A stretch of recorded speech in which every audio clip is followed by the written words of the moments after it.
हाय focus, ये video के अंदर हम जो है ईएमएस लिमिटेड के Q2 FY25 के रिजल्ट जो है वो डिस्कस करेंगे। अब उसके पहले हम जो है ईएमएस का पहले बिजनेस मॉडल समझ के ले लेते हैं, क्योंकि अब ईएमएस के ऊपर जो लोग ये वीडियो देख रहे हैं उन्हें मैं पहले ही बता देता हूँ कि ईएमएस का हम इस वीडियो के अंदर जो भी डिस्कशन करेंगे एकदम शॉर्ट पर्सपेक्टिव के हिसाब से इसका बिजनेस मॉडल समझेंगे।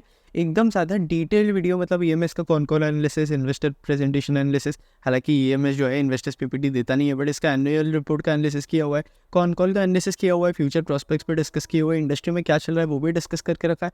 पूरा एक डिटेल वीडियो जो है ईएमएस के ऊपर बना के रखा है। वो जो है एंड ऑफ द वीडियो जो है आपको मिल जाएगा ईएमएस का वीडियो, तो वो वीडियो आप पहले देख लेना और फिर उसके बाद आप रिजल्ट्स का वीडियो देखोगे तो बेटर होगा। बट फिर भी ऐसा नहीं है कि ये वीडियो आप छोड़कर चल जाओगे, क्योंकि इसमें भी मैं आपको जो है वो एलाबोरेट कर दूंगा इसका बिजनेस मॉडल, ताकि आपको जो है पूरा पिक्चर समझ में आ जाए। लेकिन अगर आपको एकदम डिटेल्ड एनालिसिस सुन ली होगी ईएमएस की, तो वो वीडियो इस वीडियो के एंड में जो है 100% जाकर चेकआउट कर लेना, आप पूरा पिक्चर समझ जाओगे ईएमएस के बारे में। अगर हम ईएमएस का जो है वो मेन बिजनेस मॉडल समझे, तो ईएमएस जो है वो वाटर प्रोजेक्ट्स उठाता है। अब वाटर प्रोजेक्ट्स के अंदर ये कौन से प्रोजेक्ट्स उठाता है? ये वाटर ट्रीटमेंट प्लांट्स वगैरह बनाता है, वाटर ट्रांसमिशन प्लांट्स बनाता है, और इसके साथ साथ ये वाटर डिस्ट्रीब्यूशन सिस्टम्स वगैरह भी बनाता है, रिजर्वायर्स वगैरह के लिए, सीवेज ट्रीटमेंट प्लांट्स बनाता है, कॉमन एफ्लुएंट ट्रीटमेंट प्लांट्स वगैरह भी बनाता है। मतलब एक एग्जांपल ले लेते हैं हम पहले, कि जैसे कि अब गवर्नमेंट है, गवर्नमेंट को कोई प्रोजेक्ट करना है, सीवेज ट्रीटमेंट प्लान बनाना है या वाटर ट्रीटमेंट प्लान बनाना है, या गवर्नमेंट बोलती है कि भाई कोई रिजर्वायर है, यहाँ जो है हमें वाटर्स वगैरह ट्रांसपोर्ट करनी है, तो इसके लिए जो है हमें वाटर ट्रीटमेंट प्लांट्स लगते हैं। अब ये कोई ऐसे मजाक तो होता नहीं है कि भाई कोई भी आके वाटर ट्रीटमेंट प्लांट्स बना देगा। कोई एक स्पेसिफिक कंपनी होती है, उसकी मतलब उसके लोग होते हैं, उसके अंदर उन लोगों के अंदर उस कंपनी के अंदर कुछ स्पेशलाइजेशन होती है, कि वो स्पेशलाइजेशन की वजह से ये वाटर ट्रीटमेंट वाले जो इंजीनियरिंग प्रोजेक्ट्स है वो उठा पाए और ये प्रोजेक्ट जो है वो कर पाए। तो ईएमएस के अगर आप मैक्सिमम रेवेन्यूज़ देखोगे तो गवर्नमेंट की तरफ से ही आ रहे हैं, गवर्नमेंट इन्हें जो जो कॉन्ट्रैक्ट्स वगैरह देती है। अब ईएमएस इतनी स्मार्ट है कि वो जो गवर्नमेंट से जो कॉन्ट्रैक्ट्स है वो उस टाइप के उठाती है जिसके अंदर इनके मार्जिन जो है वो सबसे ज़्यादा हो। इसलिए अगर आप ईएमएस के मार्जिन देखोगे इंडस्ट्री के अंदर, तो अच्छे खासे मेंटेन्ड है। ऑपरेटिंग प्रॉफिट मार्जिन जो है ईएमएस के 26%, 28%, 30% के आसपास है, और इसके प्रॉफिट आफ्टर टैक्स मार्जिन भी जो है वो प्रॉपरली जो है वो मेंटेन्ड है। तो भैया अगर आप ईएमएस का देखोगे तो इनका ईएमएस का यही चीज़ अच्छा है कि ये प्रोजेक्ट्स बड़े अच्छे उठाते हैं, और ये प्रोजेक्ट्स अच्छे उठाते हैं। अब ये कैसे प्रोजेक्ट्स उठाते हैं? बिडिंग वगैरह भी होती है, गवर्नमेंट खुद आके भी अपॉइंट कर देती है इन्हें प्रोजेक्ट्स, बट मैक्सिमम प्रोजेक्ट जो है वो बिडिंग वगैरह के थ्रू भी होते हैं, और अपॉइंटमेंट के वगैरह के थ्रू भी जो है वो प्रोजेक्ट्स वगैरह उठाती है। फिर इसके साथ साथ बात करें तो ये कुछ इंडस्ट्रीज़ को भी सर्विसेज प्रोवाइड करती है, इनके पास इंडस्ट्रियल क्लाइंट्स भी है, और फिर इसके साथ साथ गवर्नमेंट कैसे के थ्रू तो मैक्सिमम रेवेन्यूज आ ही रहे। तो ये जो है हमने बेसिकली ईएमएस का बिजनेस मॉडल समझा। अब ईएमएस जो है आपके सीवेज वाटर ट्रीटमेंट प्लांट्स है ना, उसके अंदर बनाने का जो है ईएमएस का जो है प्रॉपर पूरा स्पेशलाइजेशन है। अब ईएमएस का अगर आप पहले पूरी बात समझ लो, देखो इसके अंदर स्पेशलाइजेशन है, तो ऑब्वियसली ईएमएस का अगर स्पेशलाइजेशन है तो ईएमएस के मार्जिन्स अच्छे होंगे, और ईएमएस के यहाँ मार्जिन्स अच्छे हैं तो ईएमएस की इस प्लांट को बनाने के बाद प्रॉफिटेबिलिटी भी इंक्रीज हो जाएगी। तो वही चीज़ जो है ईएमएस कर रही है। अगर हम देखें तो इनका जो एफ्लुएंट ट्रीटमेंट प्लांट्स बनाने का जो है वो भी बेटर है, और इसके साथ साथ इनकी जो है सीवेज ट्रीटमेंट प्लांट्स के अंदर भी जो है वो स्पेशलाइजेशन है। इसके साथ साथ ये लोग क्या करते हैं, ये इंजीनियरिंग सर्विसेज वगैरह भी प्रोवाइड करते हैं।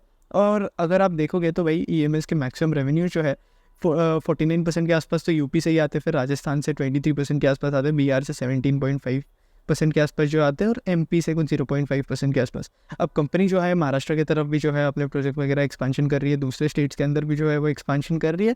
ईएमएस का आईपीओ अभी अभी आया है, ज़्यादा टाइम नहीं हुआ है, फिर 23 के अंदर ही जो है ईएमएस का लिस्टिंग हुआ है। अगर आपको ईएमएस के बिजनेस मॉडल के बारे में और डिटेल एनालिसिस चाहिए, कॉन कॉल के बारे में एनालिसिस चाहिए, तो आप जाके वीडियो चेकआउट कर लेना, वो वाला वीडियो के एंड में। और अब Q2 के नंबर्स के पास आ जाते हैं। अब ईएमएस के मैनेजमेंट ने गाइडेंस क्या दिया था कि हम हमारी कंपनी के जो रेवेन्यूज़ है वो 35% के आसपास या उससे ऊपर ही ग्रो करेंगे, और हमारे प्रॉफिट मार्जिन भी जो है वो मेंटेन रहेंगे। अब जितना हमें देखने मिल रहा था इस कंपनी के साथ साथ, तो इस कंपनी को कॉन्स्टेंटली अगर आप देखोगे तो इसकी सेल्स बड़ी फास्ट पेस पे ग्रो हो रही है, और कंपनी को जो है वो ऑपरेटिंग लेवरेज भी फेस करने मिल रहा था, मतलब एक्सपीरियंस करने मिल रहा था। अब किसी भी कंपनी को ऑपरेटिंग लेवरेज मिलता है तो ऑब्वियसली ये कंपनी के लिए, उस कंपनी के लिए पॉजिटिव बात हो जाती है। तो ईएमएस के केस में भी ऐसा ही था। बट अब ईएमएस के Q2 के रिजल्ट्स के नंबर की बात करें, Q2 के नंबर्स की बात करें, तो इतने अच्छे नंबर्स देखने नहीं मिल रहे। हालांकि गवर्नमेंट की जो आपके वाटर सेक्टर के अंदर स्पेंडिंग जो है वो अच्छी खासी है, गवर्नमेंट अच्छा खासा स्पेंड कर रही है, और ये one of the hidden gem sector है आपका वाटर वाला सेक्टर। बट स्टिल इसके नंबर्स जो है वो ठीक ही आए, मतलब बहुत अच्छे नहीं आए। अगर हम ईएमएस के Q2 FY25 के नंबर्स कंपेयर करें Q2 ओवर Q2 से ही, तो 18% का ग्रोथ देखने मिला है हमें ऑपरेटिंग इनकम के अंदर। और फिर उसके बाद अगर आप प्रॉफिट आफ्टर टैक्स देखोगे तो 10.58% से जो है प्रॉफिट आफ्टर टैक्स जो है वो इंक्रीज़ हुआ है, और अगर आप रेवेन्यूज़ का कंसोलिडेटेड लेवल पे अगर आप रेवेन्यूज़ के अंदर सेल्स के अंदर इंक्रीज़ देखोगे तो भाई सिर्फ 10.9% का है, जो कंपनी गाइडेंस दे चुकी है कि हम 35% के ऊपर ग्रो करेंगे। और 35 के ऊपर परसेंट के ऊपर ग्रो करना है तो ऑन एवरेज इन्हें हर एक क्वार्टर पे जो है अच्छा खासा ग्रोथ दिखाना पड़ेगा।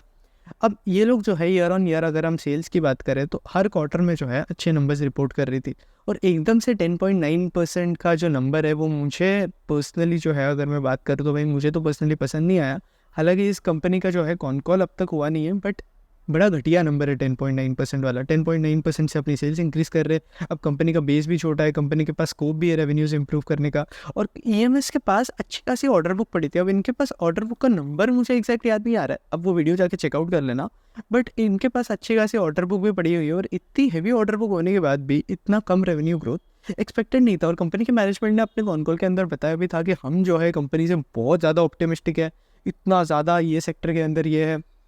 गवर्नमेंट भी बहुत ज़्यादा सपोर्ट कर रही है, जल जीवन योजना भी थी कुछ गवर्नमेंट की, जिसकी वजह से गवर्नमेंट भी बहुत ज़्यादा फोकस कर रही थी वाटर ट्रीटमेंट प्लांट्स वगैरह पे।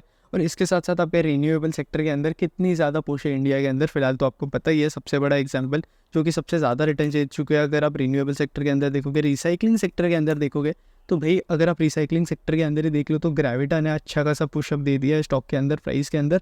एक साल के अंदर 89% का अभी ग्रेविटा के अंदर भी जो है हमें रेवेन्यू की डिग्रोथ देखने मिल रही है, जिसकी वजह से आप देख सकते हो कि स्टॉक जो है अपने हाई से अच्छा खासा करेक्ट हुआ था। हालांकि स्टॉक जो है अभी वही लेवल पे आ रहा है, पहले के हाई से कंपैरेटिवली थोड़ा कम है, बट ग्रेविटा के रेवेन्यूज़ भी करेक्ट हो गए, क्योंकि ग्रेविटा के प्राइसेस भी करेक्ट हो गए, क्योंकि ग्रेविटा का रेवेन्यू करेक्ट हो गया। तो ईएमएस के केस में भी अभी तक इतना ज़्यादा पी एलिवेशन जो है हमें ईएमएस के केस में देखने नहीं मिला है, जितना हमें ग्रेविटा के केस में देखने मिला। ईएमएस भी आपके वाटर रिसाइकलिंग सेगमेंट के अंदर ही काम करती है, आप ऐसा काइंड ऑफ समझ सकते हो। ईएमएस मुझे पर्सनली पहले अच्छी लग रही थी कंपनी, अभी भी अट्रैक्टिव लगती है मुझे ईएमएस, जिस तरीके से कंपनी चल रही है अभी फ़िलहाल तो। बट जिस गाइडेंस मैनेजमेंट ने जो दे के रखी थी उस ट्रैक पे जो है फ़िलहाल तो कंपनी चल नहीं रही है। और एक तो कंपनी को लिस्ट होकर ज़्यादा टाइम भी नहीं हुआ है, तो मैं ऐसे भरोसा कर सकता हूँ कि भाई मैनेजमेंट ने ऐसा बोला था, ऐसा बोला है तो ऐसा ही होगा। ये कुछ एजम्पशन जो हम लेते वो हम ले नहीं सकते, क्योंकि लिस्टिंग होकर ज़्यादा टाइम नहीं हुआ है, ज़्यादा ट्रैक रिकॉर्ड नहीं है। अगर पुराना ट्रैक रिकॉर्ड होता तो एजम्पशंस ले सकते थे, अभी ट्रैक रिकॉर्ड है ही नहीं, तो क्या एजम्पशंस ले मैनेजमेंट के बारे में। तो ईएमएस के बारे में हम जो है वीडियो बस इतना ही रखेंगे। आपको डिटेल एनालिसिस चाहिए तो वो वीडियो जाकर चेकआउट कर लेना। और ईएमएस का अगर हम H1 के नंबर्स कंपेयर कर ले, H1 ओवर H1, क्योंकि ऑब्वियसली आपका कौन सा, अब H2 बेटर होता है आई थिंक ईएमएस के केस में। अगर आप देखोगे तो H2 जो है इनका ज़्यादा बेटर है। आप देखोगे सितंबर का नंबर और दिसंबर का नंबर, और फिर आप उसे जून के नंबर से कंपेयर करोगे तो H2 का जो नंबर्स है वो ज़्यादा बेटर है। जितना इन्फॉर्मेशन हमारे पास अवेलेबल है उसके हिसाब से हम बता रहे हैं। तो उसमें अगर आप देखोगे H1 ओवर H1 तो 41% का जो है ग्रोथ देखने मिला है, और प्रॉफिट आफ्टर टैक्स के अंदर 29% का ग्रोथ देखने मिला है। तो H1 ओवर H1 की जो ग्रोथ है वो तो डिसेंट है। ऑपरेटिंग लेवरेज हालांकि कंपनी को मिल नहीं रहा है, तो उस हिसाब से जो है वो तो ग्रोथ तो डिसेंट चल रही है। अब H2 के नंबर्स देखने पड़ेंगे, अगले क्वार्टर के नंबर्स देखने पड़ेंगे कि कितना ग्रोथ आता है कंपनी में, वो पहले देखना पड़ेगा। और फिर जो है हम प्रॉपर डिसीजन ले सकते, समझ सकते कि भाई इस कंपनी के साथ क्या चल रहा है। अब एक तो कंपनी अभी लिस्ट हुई है ना, तो इसको ट्रैक भी उतना ही केयरफुली करना पड़ेगा। फिलहाल तो ईएमएस मेरे ट्रैकिंग लिस्ट के अंदर ही, अपॉर्चुनिटी भी मुझे अच्छी लग रही है। जब मुझे ऐसा भरोसा हो जाएगा कि भाई अभी तो ईएमएस जो है इसका बिजनेस मॉडल भी अच्छा चल रहा है, सही तरीके से चल रही है कंपनी, रेवेन्यू ग्रोथ भी आ रही है, ऑपरेटिंग लेवरेज भी मिल रहा है इस कंपनी को, तब जो है मैं ईएमएस को जो है वो कंसिडर करना स्टार्ट कर दूंगा। अभी तो मुझे ऐसे पर्सनली लगता है कि भाई बेटर अपॉर्चुनिटी जो है वो अवेलेबल है। इस वीडियो को बस हम इतना ही रखेंगे। वीडियो अच्छा लगा तो लाइक कर देना, कंटेंट अच्छा लगा तो चैनल सब्सक्राइब कर देना। That's it, thank you for watching. और अगर आपको और कोई कंपनी की Q2 अपडेट चाहिए हो गया, कोई और कंपनी का बिजनेस मॉडल एनालिसिस चाहिए होगा तो कमेंट सेक्शन के अंदर बता देना, और हाँ वो वीडियो ज़रूर जाके चेकआउट कर लेना। That's it, thank you for watching.